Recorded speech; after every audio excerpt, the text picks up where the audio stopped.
Hello and welcome back to ParanormalNL Podcast. That's PNL Podcast for short. I'm your host and founder, JV-Noseworthy.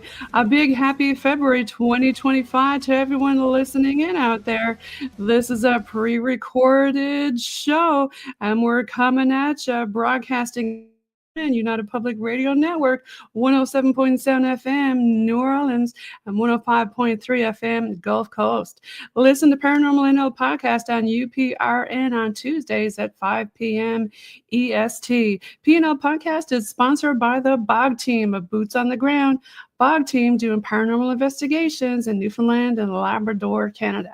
And follow UPRN at uprntalkradio.com and all their socials. PNL Podcast believes in promoting paranormal networking, paranormal tourism, paranormal people, places, and things all over the world. Contact me, your host, Jen, at paranormal.nl.podcast@gmail.com and follow PNL Podcast and the BOG team on their link tree. Now, let's get on with the show. Tonight, I have on with me, coming in from Indiana, USA. We got a hoser in the house, the Alchemist, Alan Bishop. Alan, welcome. Hey, yeah, glad to be here. Thanks for having me. I appreciate it greatly. Yes, thanks for being on the show. Now, tell me a little bit more about yourself. You're more than just an alchemist. Yeah. You've been on the show before one time back in season 2.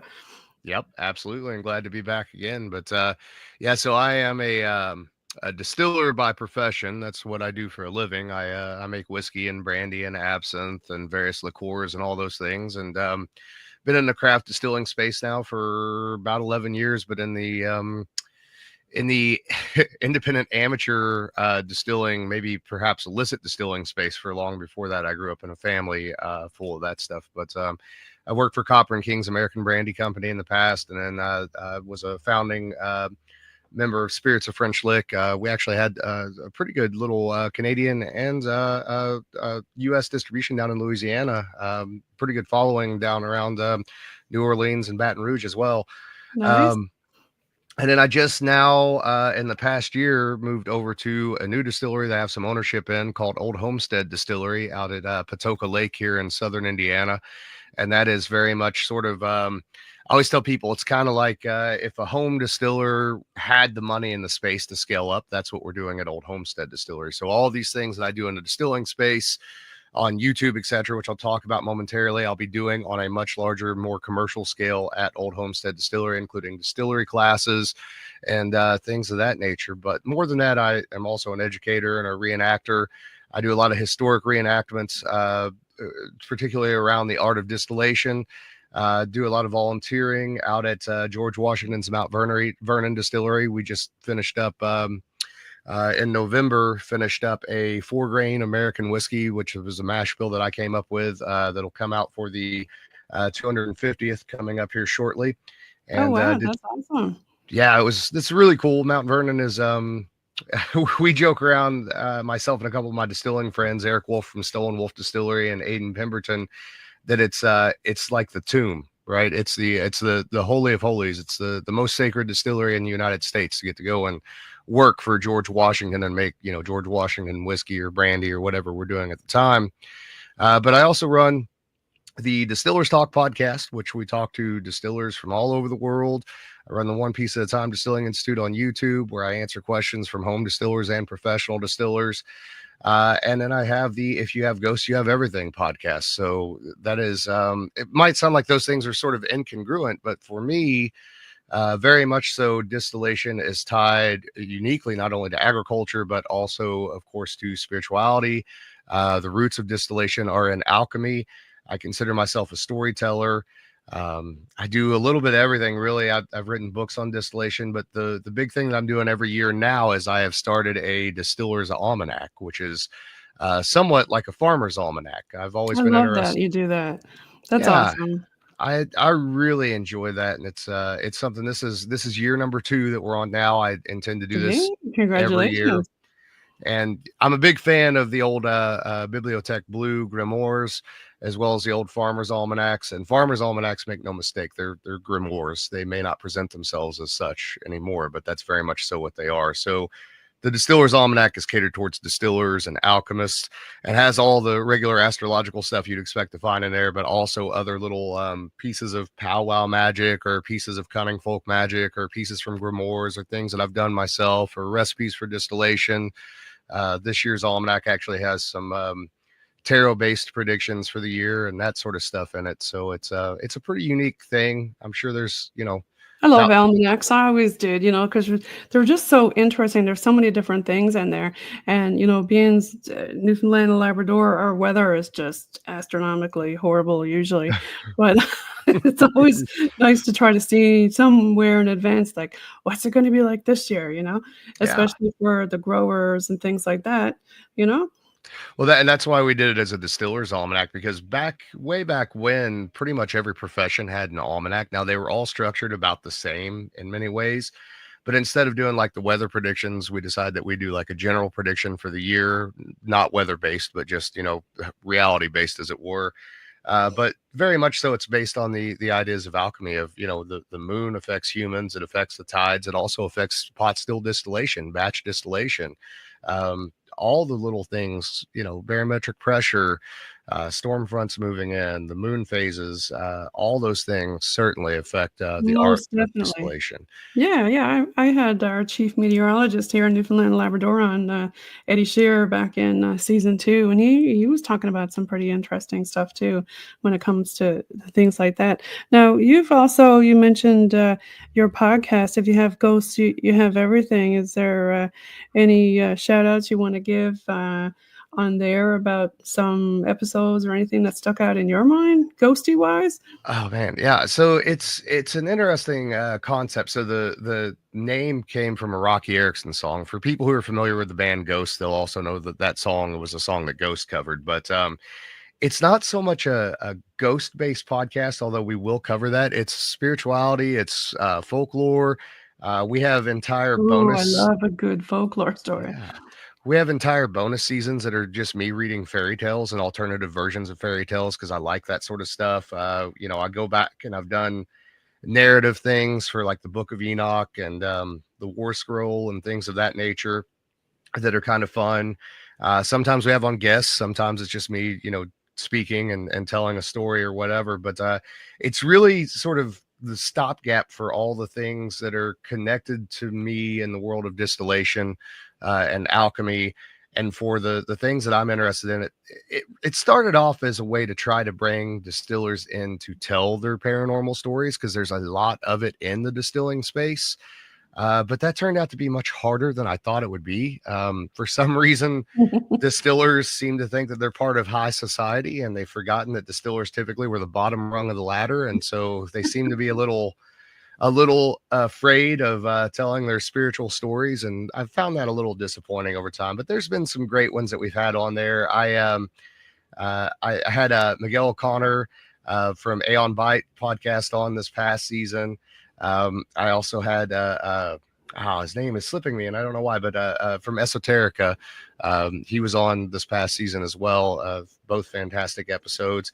And then we've really tried to put a lot of emphasis on things here in Southern Indiana, what we call the Black Forest of Southern Indiana, which is a region made up of 6 counties: Washington, Orange, Crawford, Harrison, Perry, and Orange counties. A lot of German ancestry here. There were a lot of French here early on. A lot of the Native American lore was related to what was once known as the Southern Death Complex. They now call it the Southern Ceremonial Complex, with a lot of Mesoamerican influence. But this particular area of Southern Indiana has a lot of lore tied to the land. I was going to ask you about that, some of the folklore. It sounds like a lot of deep history and rich history there. Yeah, very much so. And added to over time too by obviously, both the French coming here, they brought their stories of the Loup Garou, etc. Those are a little harder to find unless you're over by Evansville, a little more west of here, but they do still exist. And then definitely the Germans that came to this region in particular. Now they would have come out of Virginia and the Carolinas and Maryland, but going back, they would have all been Palatinate Germans. Okay. And so they brought all that folklore with them to this place that was already, in my opinion, very haunted, very spiritual in nature. A lot of people have probably heard Kentucky was called the dark and bloody ground, and that's somewhat true. but it was really the wider Ohio Valley. The local natives here actually called that the River of Blood. The Ohio River was called the River of Blood, and a lot of the natives would say to people of European descent that settled here, how could you possibly live there? It's so haunted. There's no way that, we didn't live there for a reason. So yeah, I wanted to ask you about that. I found that kind of interesting how there's so many cultures meld into one, and so much history and violent history, like you said, the River of Blood. I mean, do you think that kind of, I guess, is part of it, of the local, I guess, historical things about esoteric there? Or I'd certainly think that is a huge part of it.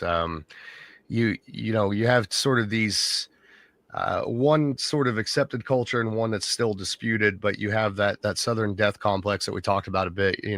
They definitely worship the grottos, the underwater panther, the abyss. The sacrificial thing was certainly happening here. They certainly seem to rule with an iron fist, and you'll find that all up and down the Ohio and the Mississippi valleys. It's becoming a little more common to talk about it nowadays, and archaeologists don't roll their eyes as hard at it as what they used to, because there's too much evidence to deny. But then you had another culture here that was, for anyone who's familiar with Prince Madoc, the Welsh prince, who supposedly made an expedition to the Americas in the 1100s and disappeared. okay. If you go back and you sort of trace that history, the rumor is that he came up the Mississippi Valley and very much so settled at the Falls of the Ohio. The Native Americans here had stories about that.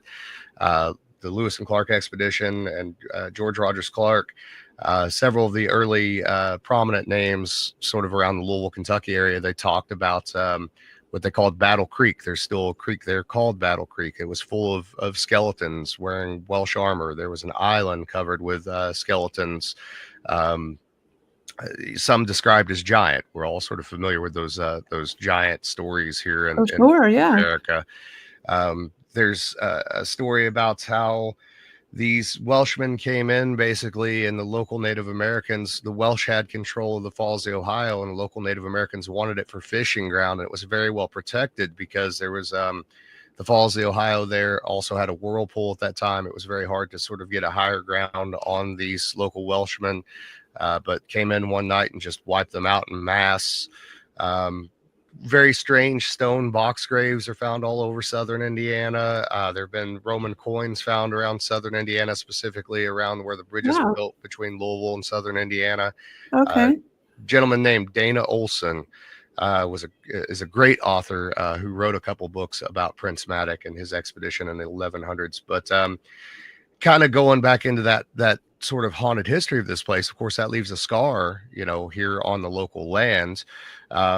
To the extent that, the local cultures of Native Americans, and this is a strange little piece of history, but between Louisville, Kentucky and Jeffersonville, Indiana, going sort of northeast on the river, you have to go about 70 or 80 miles before you find another civilization. And the same is true if you go southwest down the river. There's a very clear delineation of whatever was going on here in the Ohio Valley. The natives at that time wanted nothing to do with it. They wanted to stay away from it. Yeah. Yes, and wanted to be able to see upriver or downriver if anyone was coming their direction.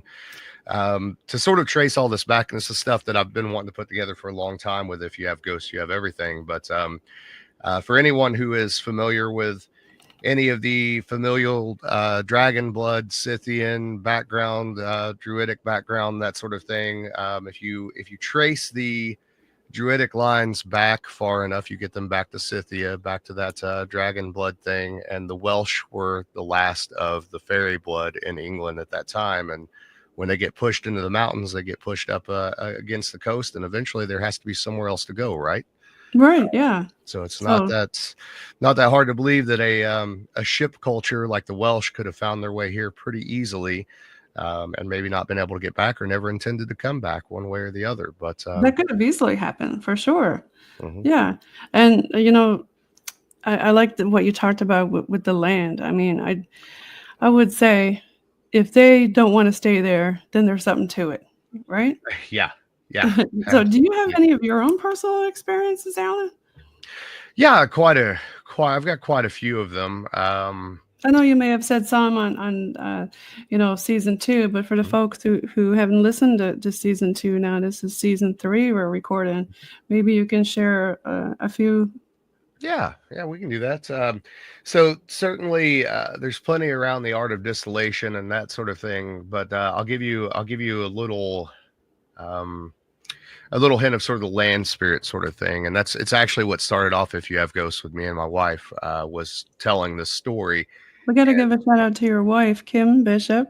yes, She was on with you back in season 2, your witchy wife, and you guys you're together here on your mhm, link tree. We can see y'all. I can put you up on StreamYard here, and let me move it over so we can see her. There she is. Shout yeah. out to Kim. Yeah, she keeps me in line, and she's an excellent reader of tarot, and She is. has her own thing that she does as well, and I love having her on if you have ghosts when she has time to be on here and she's not doing a Yeah, million other things. So she was on also with me, and JJ Rose 777 and Jace. They have their own Three mhm, Sirens podcast. Yeah. So yeah. now you were talking a little bit before. Mhm. So where we started with if you have ghosts, you have everything. So the episodes 2 and 3 are called the trickster episodes, and so the Trickster trickster, episodes. of course, Okay. is an old archetype. It's usually related to a land spirit or maybe a jinn or that sort of thing. But usually a messenger of some sort. And many years ago, this was in, I think, 2008 or so now, if I'm remembering right, but you can go back and listen to those episodes and find it. My family, including Kim, who at the time was my fiance, my mother, my father, my cousin down the road, our neighbors, we all experienced some very strange things that happened here in Pekin, Indiana, and we thought it was sort of isolated. Now, it's a little odd if it happens to multiple members of your family, but once it starts to include neighbors, etc., and then years later you start to get other stories from other people who have experienced similar things, you Yeah, then start it to starts to get a bit strange, right? yes. So we are located in Pekin, Indiana, which is about 30 minutes north of Louisville, Kentucky. My farm is right next to the old Louisville New Albany railway.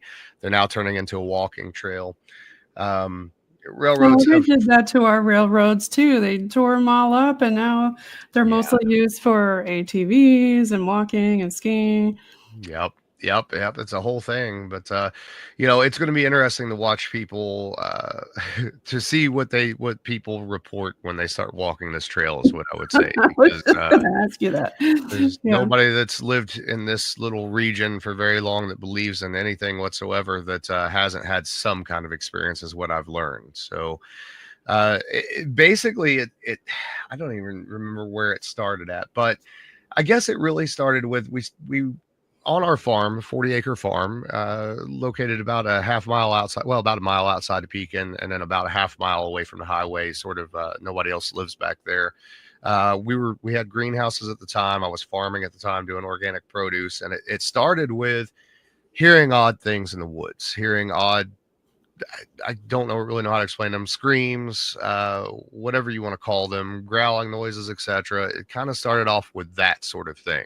That sort of More like a uh, Bigfoot sound, or yeah, that yeah, kind or of animalistic kind of thing. traditional Bigfoot sort of thing. And my family's always believed in all these sort of things, so it's not hard for me to make the leap of logic. Like, it doesn't sound like anything else I know in the woods, so clearly it's Right. Yeah. Bigfoot or whatever. Mhm. But the long and short of it is it cascaded. There was a cascade of events that happened over a multiple year period. So, including things like a neighbor calling one night and saying, "Hey," and this is a neighbor who, as serious as he can be about life, never. I can't imagine that the guy ever thought about anything paranormal ever being real in his entire life. He had a little area that was planted on the backside of his farm that abuts our farm, for wildlife. And I can't remember what he had planted in there, but he called one night freaking out. And older gentleman, he's like, you and your dad need to come back here right now. I don't know what I'm looking at, but to me, it looks like you. And he literally, like, you could tell he was questioning himself. Literally, the only thing he could say is, it looks like when you see a crop circle on TV. And Oh, there's a okay. very strange call to get from him. And we went back and looked at it, and that's what it looked like. The grass that was planted there, I think it might have been sorghum is what I think it was. It was all bent at perfect angles, but not broken, Hmm. in perfect circles. There wasn't like any intricate design or anything of that nature, but clearly something weird had happened there. There were no trails in, no trails out. A very strange sort of thing. We had a couple of dogs that were one of the dogs, both of which were beagles, so not large dogs, but the lemon beagle, the older male beagle, he would chase coyotes, and I've seen him roll a coyote before, so he wasn't scared of anything. But they got to the point where you'd hear this thing out in the woods, those dogs would run back to the house, and he would literally hit the front door so hard it sounded like he was going to tear the door down. Oh my And God. So he wanted to get in, like he he wanted wanted in. away from whatever it was. And then when he came in, he would not go back out. He would Oh, go hide somewhere and shake. The little oh, dog got tore up twice by something. It didn't kill her, but it ripped her up to the extent that we had to take her in and get stitches 2 different times for that. Could have been an animal, whatever. But some of the things that happened in between, they defy any kind of logic with it being an animal. And to be honest, they defy the logic of it being a Bigfoot. I'll give you some examples of that. So as more and more people are noticing these things happening, including the neighbors start talking about seeing large cats coming out of their barn, like mountain lion sized cats that we aren't supposed to have here in southern Indiana. Almost always black cats, right? That's okay. another one of Yeah. those strange paranormal tropes for some reason. They Yeah. don't ever seem to mess with anything, but they seem to exist for whatever reason that they exist. And nobody's ever killed one. People hunt here all the time. So what is that exactly? But let's say we would be listening to something about Sasquatch or Bigfoot, or watching something about Sasquatch or Bigfoot on TV. That activity would ramp up outside to the extent that one evening we got a phone call while we were watching a show about Sasquatch from my cousin who lives just down the road and in the woods. He lives in the edge of the woods. And he said, "Hey, are your animals inside?" And we said, "Yeah." And he goes, "Well, something's out here and it's being tore up." Oh, What? okay. Well, we Yeah. walked out on the porch, and it's to this day I can't explain the sounds that we heard. It sounded like 2 huge monsters, for lack of any other word, fighting with each other. And it sounded like they were tearing each other to pieces. There was screaming, there was growling. It sounded like literal trees were being broken over, not branches. It sounded like big trees were being knocked over back behind his house. Wow. And so we listened to it for a while. You could hear the vocalizations of whatever it was. They were loud enough and deep enough in frequency that you could literally feel it in your chest. Just like, That's like infrasound, like real deep. Yeah. yeah, very, very unsettling. And of course, being the curious redneck Hoosier that I am, I had to go out the next day and go see if I could find anything. I was So gonna ask you, did you go out and see and look around? oh yeah, I went and looked, and no blood anywhere, no tracks anywhere, no broken trees, no broken branches, nothing, no sign of it whatsoever. We started finding large dog prints, like Dog print. very large, like bigger than my hand dog Would prints. it be like Dogman instead of Bigfoot? Well, and so that's logically where our brains go at that time. I think the only thing I knew about Dogman at that time was the Beast of Bray Road story, and maybe the Michigan Dogman, right? Because Right. Dogman at that time wasn't really a popular trope on that level. Mhm. But then we're sitting at home one night, and my dad, my grandpa used to have this saying. He would, if it was going to snow, because he didn't want to have to go to work, he would joke and he would say, "I hope it snows asshole deep to a tall Indian." Right? Why? I don't know. It's just something that he said. Well, my dad would take that and then he would joke with the dogs, like trying to get the dogs to go off, and they never would, about a tall Indian, right? And he would say, "Hey, look at the dogs, trying to get them wound up. Hey, there he goes walking down the hallway or whatever." Well, my dad does that one night, and both the dogs point on exactly what he's talking about. He was just No. joking. Oh yeah. Okay. And followed them like something walked through the living room. Later, the rocking chair started moving on its own. And then after that, Lovely.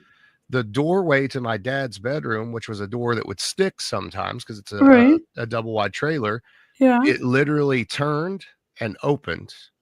Okay. So now you have all these strange things happening. Could it be like a trickster? Like, 'cause it seems like whatever you talk about, it morphosizes That's into that. That's exactly what it was doing, and to the extent that somehow one night, and who knows, maybe we're watching Monster Quest or something, there was something about, puckwudgies, and Right. so we're sitting on the couch, me and Kim, and then my dad and mom are in the living room, this is at their house, and we hear footsteps run across the roof of the house, and it literally sounds like somebody's let their 5-year-old child run from one end of the house to the other end of the house. That is So so interesting. Ellen, I had Sam Beltrusis on not too long ago and Patty Negri, and they both talked about something called, I think, an egregore or something. Basically, what it is whatever you talk about, it yes. whatever's around manifests into that thing, so it can get attention, right? So, And it happened over and over again. So the footsteps thing happened twice.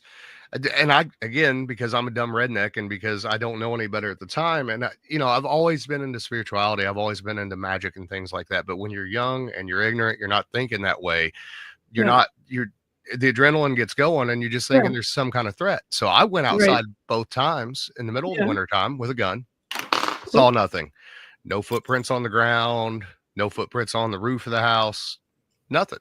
yeah, Uh, Another example of like the little people behavior, the greenhouses we had, they were heated with wood. And so the wood that we were getting, it was like the cut off block ends that they used to make pallets out of. So they're okay, perfectly square or rectangular pieces of wood. right, Well, me and Kim were in the house, fell asleep. She got ready to go home. It was, 2 or 3 hours after I should already put wood on the stove, etc. We went out to the greenhouse. Two interesting things. That fire should have been out as soon as I opened the door. It was like 90 degrees in there. And this is probably December, I would say, if I had to guess. Um, but there's a hole in the greenhouse plastic that's about a foot tall on one right. side. The stove is running. I open the stove to look in the stove, and it's literally looks like a pyramid of brand new, freshly stacked wood that has just lit fire. What?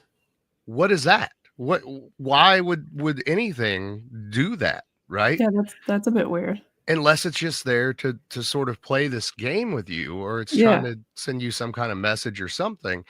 So it was always little things like that, and it got progressively it became more and more, and I haven't even ever told all of it like in the trickster episodes and stuff because there was too much of it to keep up with. But another example of something strange that happened was the neighbor had called. This might have been the night with the crop circle thing. I can't remember off the top of my head, I but was gonna ask you about the crop circle thing. I never Mhm. did ask you. Uh, like, did you see anything weird in the sky, or We did. footprints or whatever? Like, Not that night, we didn't, but several times after that, there were strange things in the sky, strange lights, okay, uh, to the extent of you'd see something and it would seem really innocuous. Like it would seem like it was just a standard star in the sky or whatever. But the more that you would look at it, the closer that it would get. But then as you sort of notice that something about that's not right, it would pull away or it would disappear. Now, there was a really weird thing that happened at the end of this, and I will tell you about it in a minute because it does involve something with the sky that was very, very strange that I still struggle to wrap my head around to this day. And I was the only one that experienced it. But I think it was a night with the crop circle. Again, dumb redneck stuff. So my dad gets in his truck, I get in the back of the truck, and I've got a 16 gauge shotgun with me. And what do you, I don't when you saw know. the crop circle, right? Yeah. Right. Yeah. We're Okay. going to So go you probably shoot. thought somebody was on your land and made Yeah. this. Right. Yeah. Yeah. Okay. Or I was going to be the first Hoosier to kill a chupacabra. I don't know. There, clearly, but we sort of drive up over this hill on the farm. There's another little dip there. The Right. woods are on the right hand side. We're driving up next to the woods. We're in the field. We come over that first little hill to go down the next hill, and this coyote comes running out of the woods. And the coyote stops in front of the truck. It turns around and faces the woods. Now, I took a shot at it. I actually took two shots at it, not trying to kill it, trying to scare it away. Scared away. Because I Yeah. had chickens and stuff at the time. I didn't want it Yeah. there. Shot wasn't trying to hit it, just hitting in front of it. It didn't run. It stood and yapped at the woods the whole time. Oh, so it wasn't looking at you. It was looking at It something was else. it was not concerned about us, the truck, the gun at Oh, all. It that's was strange. And the coyotes had exhibited very strange behavior this whole time, all the way back to the first time we heard these things in the woods. The coyotes would not come in around whatever this was. They would, every time this thing would make a noise, they would initially start yipping, but they'd all be in a circle kind of around the farm, probably a mile or more out. Right. And then once this thing got to a certain decibel, they would stop. They wouldn't make any noise whatsoever. So it spooked the coyotes too. Whatever it was, they were terrified of, absolutely terrified of. And I your don't know dog, why. yeah. Yep. Interesting. Yep. So the weird sky thing, and this is again the part that I still struggle to explain to this day. Now, again, this is probably 2008, 2009, somewhere in that time period, but it's about a half-mile gravel driveway back to the farm. I was coming back from Kim's house one evening and came around the corner of the house we live in now, which is on down by the highway. And I get back to the straight stretch, which is between the woods, the railroad's right there. And then there's a creek on the other side. And I see that there's something in the driveway. And I thought, well, that's kind of weird. As I got closer to it, it got weirder because for all intents and purposes, it looked like a Cessna airplane, but it didn't have lighting the way that a Cessna airplane would have it. It did have a cockpit, but there was no one in that cockpit. Okay, like now a drone kind of thing. That's what I would explain it as now. At that time, I knew drones existed and, they were using them in Afghanistan and stuff like that. But why would it look like a Cessna airplane? That's weird enough, right? No noise whatsoever. No, that's weird. No noise, because even drones got noise. And why would it have landed in my driveway to begin with, right? Yes. They're coming to get you. They're coming to get you, Alan. So again, I get out of the dumb redneck stuff. I get out of the truck and I go to walk towards it. Uh-oh. And this thing takes off, but it doesn't take off like a runway. It goes straight up in the air, no noise whatsoever, and it's just gone. Just straight up in the air, off the ground, and gone. Okay. No noise. Again, what is that? Now, you live on a farm. We have to all ask, because we're thinking skinwalker. Did it mutilate your cows?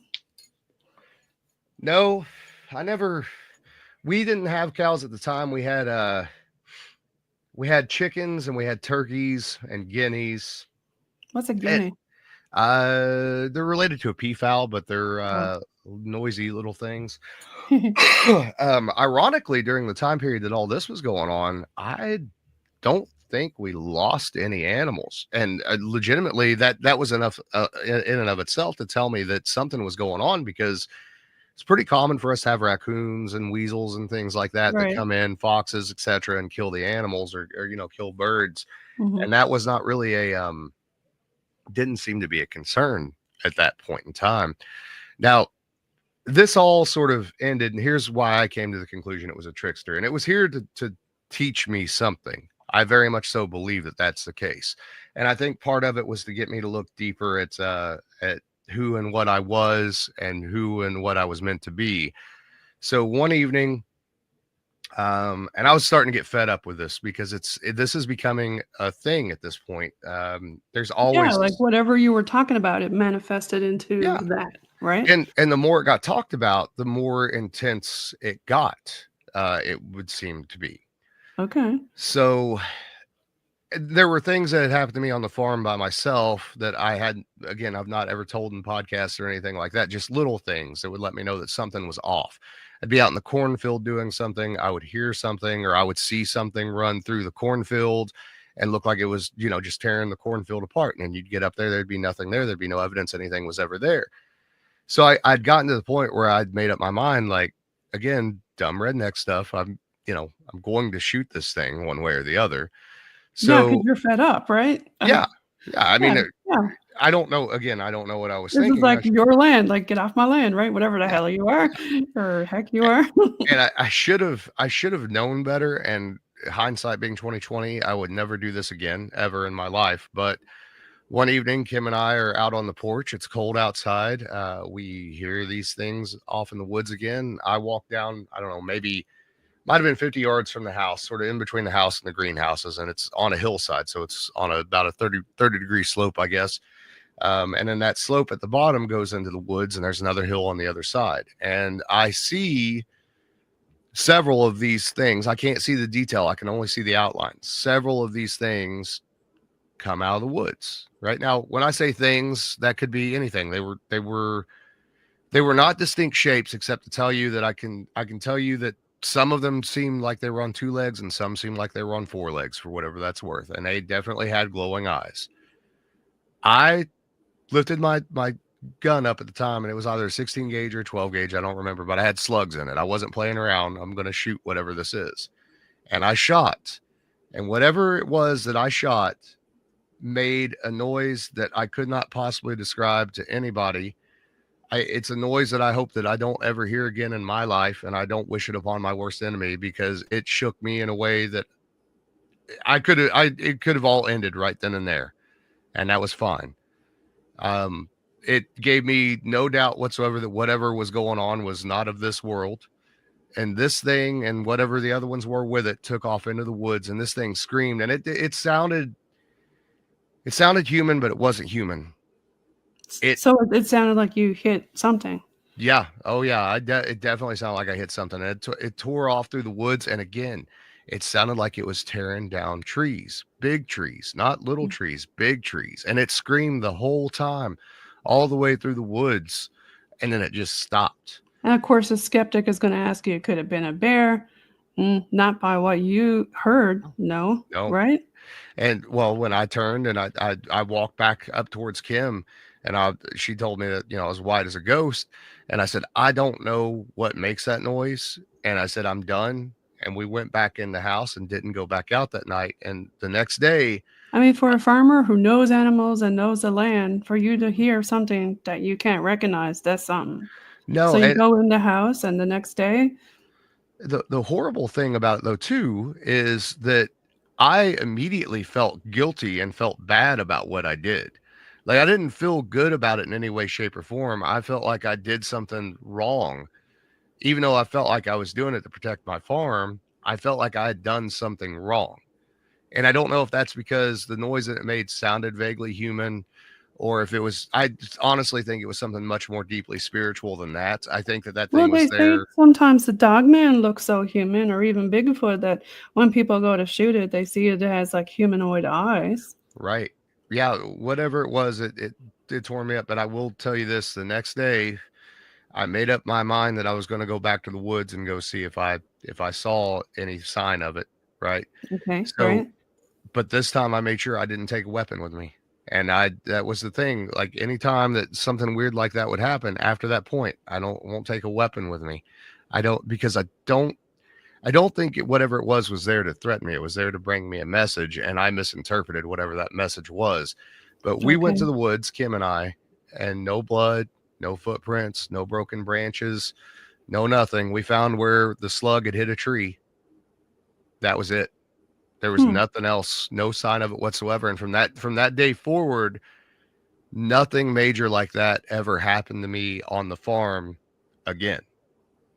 So, I don't know what that means. Now, my dad and my mom have had a few experiences. Not too long after that, my mom had an experience where, and I've been very honest about this, my mom was a victim of the opioid epidemic, in terms of, her addiction and that sort of stuff. And she's straightened up now substantially. So I've always had to take certain things that my mom said with a grain of salt, but I don't believe she was lying about this or making it up or seeing it. Shortly after this, maybe the next year or so, she's home by herself. We came home and she was talking about seeing a Native American man standing on top of the hill behind the house, and nothing but a loincloth, and that she could see through him. And she tried to talk to him. He didn't say anything, and he just faded away, just disappeared. So again, who knows what that is? That is hard to say. But I mean, you said a lot about the deep, rich history of the area earlier. Mm-hmm. Yeah. And that's one of the other things we've done on If You Have Ghosts, is telling that trickster story. And it is hard to believe. I don't expect anybody to believe any of it that I said, and that's okay, because I know what it was as far as what we experienced.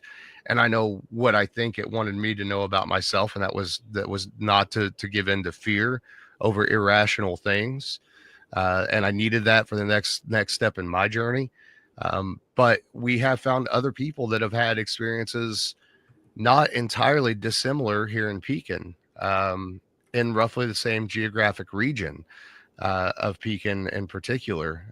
Multiple different people that we've talked to that have had experiences related to this little area of Blue River and this old railroad here. So it makes you wonder about, what you said about the land, right?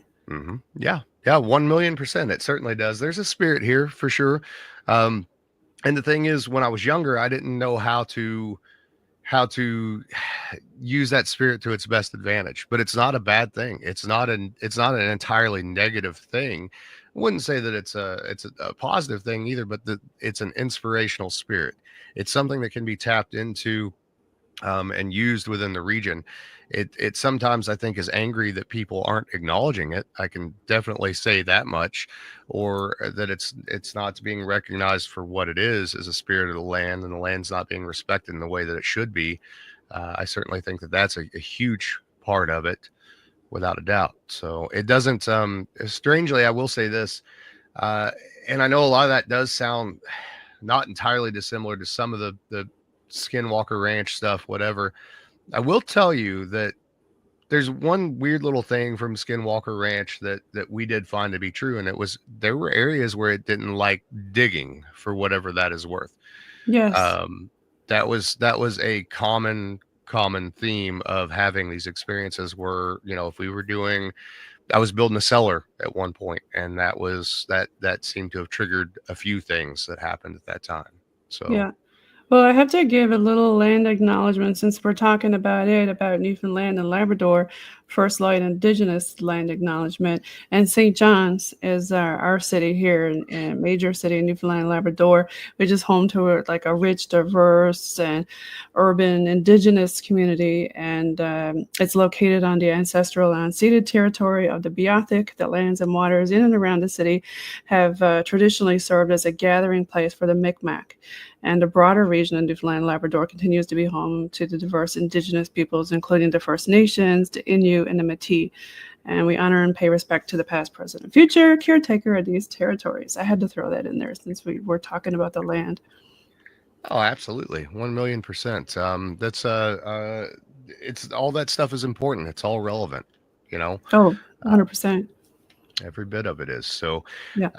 but those things, that was for me as well. That was all confirmation that the spiritual realm is real, and it's something that can be interacted with. It's not purely physical. It's not purely spiritual. It can be a little bit of all of the above. Uh, Yeah. when it needs to be, and it wants to send a message to you. And if anything, that certainly set me on the path of alchemy that I'm on now. It reinforced that in me, uh, in a weird way, letting me know that the message part of it might have been, hey, pay attention to the things that are actually happening around you that are not your sense of imagination. Right? There's other things here. So, how is that crossed over into what you do with the distilling? Yeah, well, part of it was the actual call to the land itself. So before distilling professionally, I was farming, and you realize that distilling is agricultural if you go back far enough in time, and it still is agricultural, also alchemical. So that led me directly into the art of distilling on a legal basis, which led me into the roots of alchemy and all those sorts of things. And so part of the allure of distillation, in my opinion, is that you are distilling spirits, but those spirits are also a spiritual thing. They are a key to a door that is not normally open. What comes through that door can be good or bad, but it is as much dependent on the person as it is on the spirit itself. Distilleries are places where spirits of the land and ancestors, etc., like to hang around because there is a social aspect to it, and that doorway and that key, which is the spirit itself, attracts the energy or the quintessence of the people and the places and the things that were here previously. Right? It's I even name things based on some of that stuff. Right? Yeah, It's I was going to ask you. I mean, a lot of people say that, even use spirits as trigger objects to attract spirits, right? Mhm. Especially older spirits. And, it's often commonly said that water in itself attracts spirits or ramps up activity, right? And Yeah. I just got up an example of one of your newer things with the UV light. That's kind of a cool drink that you got going on there. But what do you think about water attracting the spirits and acting as some sort of a trigger?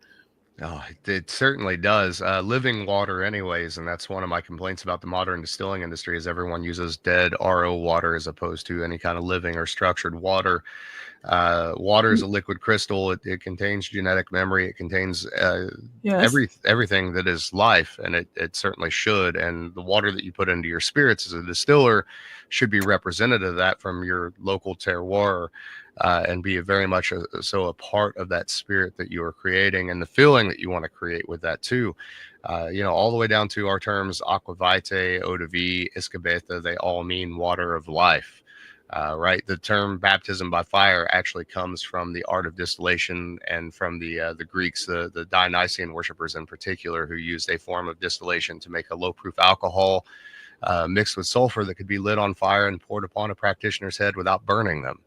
So Okay. Yeah. kind of a Yeah. neat Heard- little parlor Yeah. trick. Yeah. So, Yeah, I've often heard them talk about the special fire water that, wouldn't go out if you tried to put it out. mhm, Yeah, back in those yeah, days. But so do you, I mean, from a distillation standpoint, it sounds like water does make a difference on what kind that you use. makes I a know a lot massive of people difference. are into drinking bottled water and stuff. I mean, do you use more stuff with more minerals in your water or? I do. So the part of the allure of the new distillery is being able to lean very heavily into the alchemical arts and to play off the local terroir, etc. So part of that is that we are on the cleanest source of drinking water in the state of Indiana, one of the cleanest sources in the United States at Patoka Lake. They do very little treatment to their water, and my filtration system that I am using literally is only going to pull out anything that you wouldn't want, like chlorine, in particular, fluoride.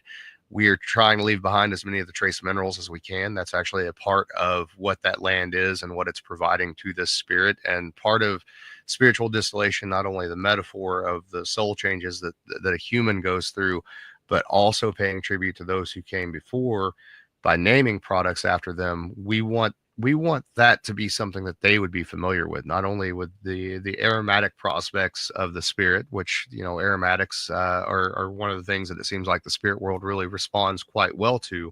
Mhm. We want it to be something that's familiar to them, something representative of the land and the place. Those scars on the land, we want those there, and we want all the joy and happiness that we can fold into that as well. And the water is a very, very important part of that. So we actually ozone our water to highly oxygenate it, and then we actually structure the water as well.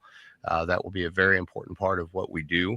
Um, I don't know of any other distillers in the United States that are doing anything like that, which is a shame because I think most modern distillers have forgotten the roots of alchemy and where distillation truly comes from, and they draw the line at I make spirits for a living. Those other parts of alchemy aren't that important. Nope, they're all equally important. Oh, 100% for sure. Do you have a favorite that you make?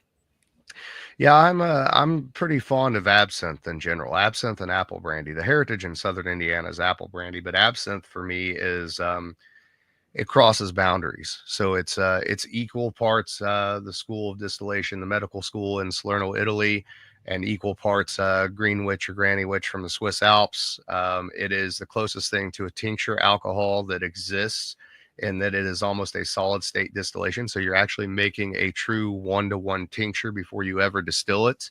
I can't say this as the distiller of Old Homestead Distillery, but as Alan Bishop, the alchemist, I can certainly say that there is a such thing as functional alcohol. Uh, Alcohols that do have physiological effects that are for the positive and for joy and happiness. And absinthe seems to be the best spirit for presenting those things to people in terms of a medicine for both the body and the soul at the same time.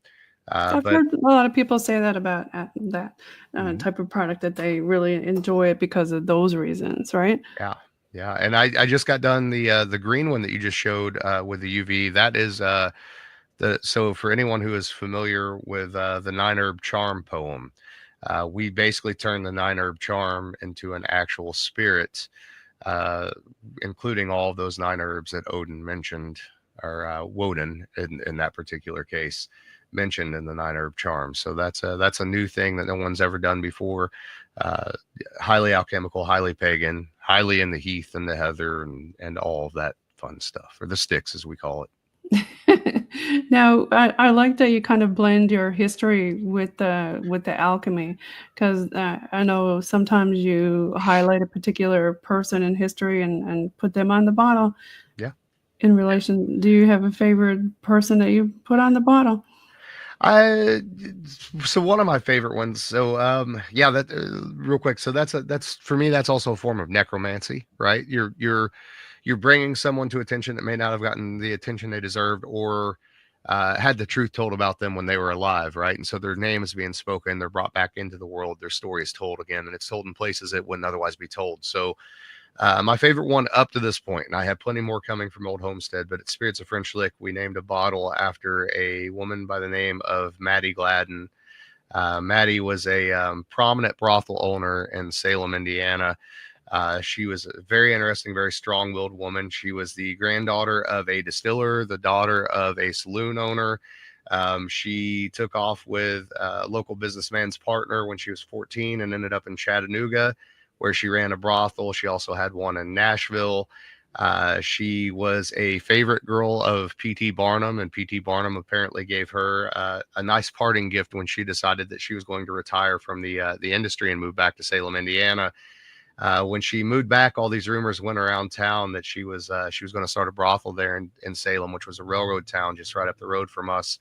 And when she got here, that's exactly what she did. She was on her third marriage to a gentleman named Percy Gladden, who was an early theater developer, motion picture theater and otherwise. Became an auto dealer later in his life too, which is kind of interesting. But a renowned drunkard. So she builds this beautiful Victorian house on Main Street, and immediately opens up a brothel.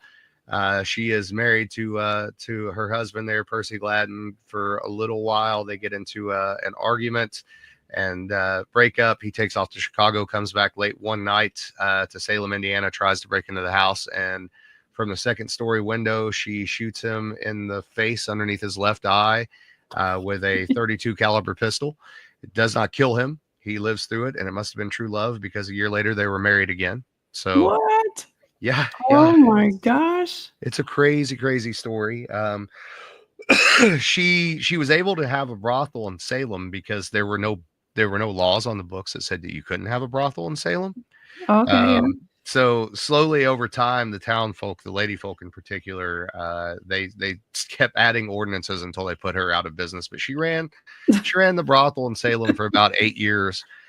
When she finally did get run out of the business, she had this huge Victorian picture window, a bay window on the front, and so Right. she bought these nude Greco-Roman statues and put them in the front window. And she said, if these women of Salem are so cultured, how could they find offense in good art? And she always had a place in the community because she also had a beautiful team of white horses and a big black carriage. It was trimmed out in gold. So anytime there was a parade in town, they had to borrow her carriage and her horse team for whoever the keynote speaker was to ride in the parade. And Oh, she would always ride with them. And she'd usually have a girl sitting next to her holding a parasol over her. And so she was quite a character. Her son died of Bright's disease, and then she had Bright's disease as well. And she was married one last time. The fifth time she was married was to a local farmer, and it must have been true love because they both prenupped each other, which is kind of funny. But Percy at was that time, she was a bit of an expert. Hey, she knew right off the bat. yes. Yeah, like, come on, let's sign these papers before we sign the other paper. Right. Percy was so enamored with her. His story gets even crazier after she dies. He bought all of her personal belongings at an auction. He had been in the house. The house had a big cellar in it with a dirt floor, and he went down there, and I don't know if she was burying stuff in the basement or what, but he dug holes all through the basement looking for things. He later married another woman named Martha. Actually, I think her name. So Maddie's name was Martha Jane, and I'm pretty Okay. sure this other lady's name was Martha Jane as well. So there's actually a second Maddie Gladden. Oh Um, no. Very, very strange set of circumstances for sure. But she's one of my favorites. And the gentleman that she worked for when she was a teenager, Lee Sinclair, Of course, he was related to the Sinclairs of Scotland as well. So you get into, a lot of that Rosicrucian, Freemason, Templar sort of thing. Yeah, I was just gonna mention that. Okay. Yeah. Yeah, And I gotta give a shout out to Bota, the Brothers of the Arcana, who I had yes. on earlier. Yeah, they were really good. Yep. We've got them lined up as well for If You Have Ghosts. I'm looking forward to it. I've really enjoyed their podcast. Oh, you're gonna love them. You're definitely gonna love them. And I hooked you all up because I thought you guys would be Yep. really good together. Some brethren. Right. So we're coming up on the station ID section. So I'm gonna give a little shout out here to UPRN. PNL Podcast is sponsored by the BOG team and is streaming pre-recorded on UPRN United Public Radio Network on 107.7 FM New Orleans, on 105.3 FM Gulf Coast, and you can follow UPRN on all their socials. Now let's give a shout out to you and all of your folks. Where do they go if they want to find you, Alan? So the alchemistcabinet.com, that's where you can find most of the things that I do, or links to the things that I do. Of course, One Piece at a Time Distilling Institute over on YouTube. Distillers Talk, wherever you get your podcasts. If you have ghosts, you have everything wherever you get your podcast. And the big thing is oldhomesteaddc.com. So that's the Old Homestead Distillery, but we also have a hotel. We have a winery. We have a brewery. We've got a gas station. We got a marina. It's out in the middle of nowhere. It's a good time for everybody, but we will also be doing various events at Old Homestead in the future, such as distilling classes and alchemical classes. Sometime in the next few years, we'll also be putting together different programming. So we may even do a little paranormal podcast convention sort of thing out there. Nice. Right in the middle of the Hoosier National Forestry. Lots of stories come from there about ghosts and Bigfoot, Dogman, all that sort of stuff. A lot of people on podcasts calling in about the local area. So it's a great place to have it. So you got a lot of stuff going on, and I got your link tree here. I'll put that into the description with your bio so everybody can find it, and you can check out Alan's link tree, and Kim is linked in on there too. Mm-hmm. Yeah, I definitely appreciate it. And yeah, if you're at all interested in almanacs, even if you're not a distiller, if you're interested in magic or folklore or any of that stuff, the Distiller's Almanac, which you can get from the alchemistcabinet.com, that might be right up your alleyway. I mean, there's only a handful of almanacs published every year. It's a dying art form, and I'm all about print. I like print. Digital is great, but I want something in my hands. I'm like you. I like to have the book in my hands. Now you've got your second almanac coming out soon. Is that right? In the next few months now? Yeah, so the second almanac, we're actually finishing up as of right now, December. We're finishing up the editing and the layout. It will be in the marketplace by the end of December 2024. So it'll be available by January 2024 anyways. And next year, the goal is to actually be organized enough to have this thing done, I don't know, let's say October or something like that for the next year, or 2025, sorry. For the next year, for 2026. Hopefully it'll be done by October this next year, so that we're not, last minute, Right. trying to get it out there. But so I see some guitars there behind you. Are you into the music also? I am. Yeah, I grew up playing music and really enjoy it. And I don't get to do as much of it as I used to, but occasionally I will throw together something weird or goofy to put on. If you have ghosts, you have everything, little sound experiments and collages and things like that. Not so much songwriting anymore, but just sort of backing tracks for narrative stuff as much as anything. So Nice. Well, thanks again for being on the show. You want to give your fans a few shout outs there? yeah, really the biggest thing I want to say, as opposed to anybody in particular, is just thank you guys for the support in general of everything that I've done. You're welcome. It's a big deal. It's an interesting world that we live in, and that anyone cares what anyone else is doing, to the extent that they'll support it, is always a surprise to me. So, well, everybody follow Alan Bishop and Kim Bishop. You're going to love them both. And thanks so much for being on the show again today. Absolutely. Glad to be here. All right. You take care. You too. I'm going to play some music now. Put some PNL BOG metal on for the Peace app. There you go. Let me go ahead and add. There we go. I'll turn it up. And here we go. That's a new metal song that they got going on.